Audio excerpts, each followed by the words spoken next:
সংখ্যালঘুদের সঙ্গে একটা চালাকিপুরা করলেন না।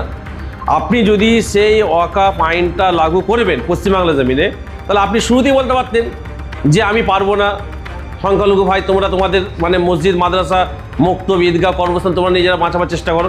অবশ্যই আমাদের শরীরে এক বিন্দু রক্ত থাকা পর্যন্ত আমরা চেষ্টাই করতাম।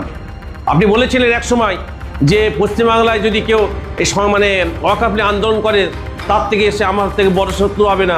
আপনি যখন পারবেন না তো শুরুতে বলতে পারতেন। আজ মাত্র 7-8 দিন মানে 5 তারিখে আপনি বলছেন লাস্ট ডেট, 5 তারিখের মধ্যে আপনি বলছেন সব কাজ কমপ্লিট করতে হবে। এই 5 দিনের মধ্যে সম্ভব? আপনি যদি না পারতেন তাহলে আজ থেকে যে কয়েক মাস আগে যখন কেন্দ্র থেকে বিল পাস হলো তখনই আপনি বলতে পারতেন আমরা আমাদের মতো আস্তে আস্তে কাজ আমরা ঠিক আগে নিতাম। এই কয়েকদিনের মধ্যে কোনো কাজ সম্ভব নয়।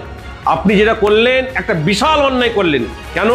পশ্চিমবাংলার সংখ্যালঘু মানুষরা আপনার দিকে একটা বড় আশা নিয়ে তাকিয়ে থাকে। আজকে আপনি সেই সংখ্যালঘুদের আজকে আপনি কিন্তু মানে বিশ্বাসকে আপনি হারিয়ে ফেললেন। আমি সংখ্যালঘু ভাইদের ভাই বলবো, এবার কিন্তু আমাদের জাগার সময় আমরা অনেক ঘুমিয়েছি, আর ঘুমাবার দরকার নাই।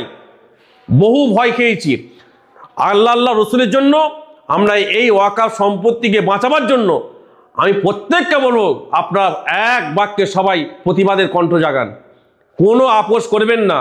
আমরা যদি এখনো যদি এই মুহূর্তে চুপ করে থাকি, আগামীতে আমি বলে দিলাম কঠিন পরিস্থিতি আসবে। আমি পূর্ব থেকে আপনাদের ঘরে এই বার্তাটা দিলাম। আমি সকলকে বলবো কেউ খারাপ নেবেন না। আর বিশেষ করে কিছু আমাদের সংখ্যালঘুরা আছে যারা বারবার ঘন ঘন মিডিয়া আসে, তারা এক সময় অনেক কথা বলেছিল। এরা হচ্ছে 1 নম্বর 5 আঁটা। আমি কোনো রাজনীতি করি না, আপনারা জানেন, আমাকে যারা চেনেন জানেন আমি কোনো পার্টি করি না। কিন্তু আজকে আমি যা আমাদের বাপদাদারা পূর্বপুরুষরা তারা আল্লাহ রসুলকে খুশি করার জন্য তাদের নিজেদের জমিন জায়গা সব কিছু আল্লাহ রসুলকে খুশি করার জন্য দান করে গেছে। আজকে সেই সম্পত্তির ওপরে আজকে এই সরকার হস্তক্ষেপ করছে। আগামী দিন কিন্তু পরিস্থিতি ভালো হবে না। আল্লাহ পাক আপনাদের বিচার করবে।